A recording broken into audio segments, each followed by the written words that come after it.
গতরাতে high voltage লড়াইয়ে মাঠে নেমেছে স্পেন, সুইজারল্যান্ড, ক্রোয়েশিয়া ও পর্তুগাল।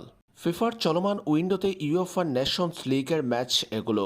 স্পেন সুইজারল্যান্ডের বিপক্ষে প্রত্যাশিত জয় পেলেও জয়হীন রইল রোনালদোর পর্তুগাল।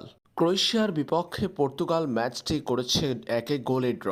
বিটিনহার বাড়ানো বল থেকে ম্যাচের প্রথমার্ধের 33তম মিনিটে জোয়াও ফেলিক্সের গোলে এগিয়ে গিয়েছিল পর্তুগাল। এরপর দ্বিতীয়ার্ধে গাভার্দিওলের গোলের সমতায় ফিরেছে ক্রোয়েশিয়া। তাতে 1-1 গোলের সমতায় শেষ হয়েছে ম্যাচ। দিনের অপর ম্যাচে সুইজারল্যান্ডের বিপক্ষে 5 গোলের রোমাঞ্চকর লড়াইটিতে জয় তুলে নিয়েছে স্পেন। 2010 সালের বিশ্ব চ্যাম্পিয়ন স্পেন সুইজারল্যান্ডকে পরাজিত করেছে 3-2 গোলের ব্যবধানে। পুরো ম্যাচের অধিকাংশ সময় বল দখলে রাখার পাশাপাশি আক্রমণীয় আধিপত্য দেখিয়েছে স্পেন। ম্যাচের 60% বল দখলে রেখে সুইজারল্যান্ডের জালে 21 শট নিয়েছে স্পেন, যার 10টি ছিল লক্ষ্য বরাবর।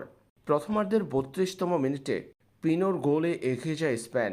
সেই 1-0 গোলে এগিয়ে থেকে প্রথমার্ধ শেষ করে তারা। পরে দ্বিতীয়ার্ধে সমতায় ফিরেছিল সুইজারল্যান্ড।